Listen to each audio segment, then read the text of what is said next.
ओम नमो भगवते वासुदेवाय। हमारे समस्त धर्म ग्रंथों में एक अनमोल ग्रंथ है गीता। गीता ने के हर अध्याय, हर शब्द, हर श्लोक में कोई ना कोई मनुष्य के लिए अनमोल वचन है। इसी प्रकार से गीता के 16वें अध्याय में भगवान श्री कृष्ण के मुख से निकले ये अनमोल वचन एक बार जरूर सुनिए। भगवान श्री कृष्ण स्वयं श्री नारायण के अवतार थे। उन्होंने पृथ्वीलोक में जन्मे मनुष्यों को सुखपूर्वक रहने तथा उनके कष्टों को दूर करने के उद्देश्य से ही पृथ्वी पर जन्म लिया था। सुनिए, भगवान कहते हैं कि तुम केवल क्रोध पर ही कंट्रोल कर लो, यानी क्रोध को ही अपने वश में कर लो, जीवन में अमृत घुल जाएगा। भगवान श्री कृष्ण कहते हैं कि यदि आप मन ही मन किसी का बुरा सोचते हैं, किसी से ईर्ष्या करते हैं, किसी से बदले की भावना रखते हैं, तो यह सब लक्षण क्रोध के हैं। क्रोध बहुत सारे रोगों को जन्म देने वाला होता है।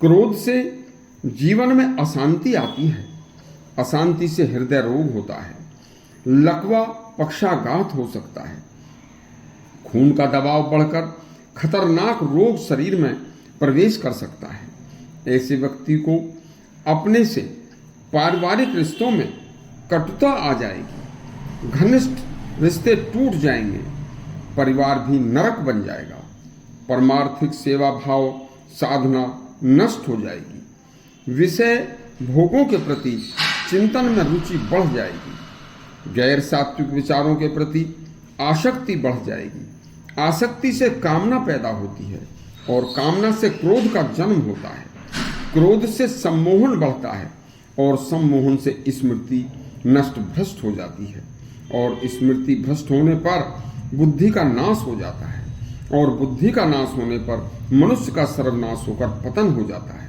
इसी के नाते रिश्तेदार, द्वेष व समस्त निजी अपने खास सब बैरी हो जाते हैं। द्वेष का अर्थ है गहरा क्रोध, स्थायी क्रोध, ऐसा क्रोध जो आजन्म नहीं मिटता, तथा वैर का अर्थ है और भी ज्यादा गहरा क्रोध, जिसमें मनुष्य के मन में यह सोच बैठ जाती है कि अमुक व्यक्ति, चाहे वह आपका पति हो, पुत्र हो, पत्नी हो, माँ हो या पिता ही क्यों ना हो, इसने मेरा यह नुकसान किया है।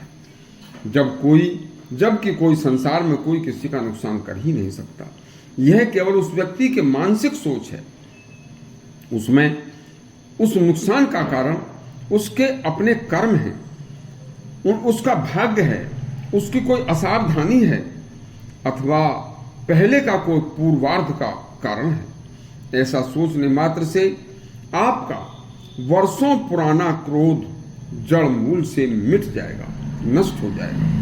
भगवान श्री राम ने अपने वनवास के कष्ट को केकई का दोष न मानकर खराब समय और अपना कोई कर्म या भगवान के विधान का कोई कारण माना था।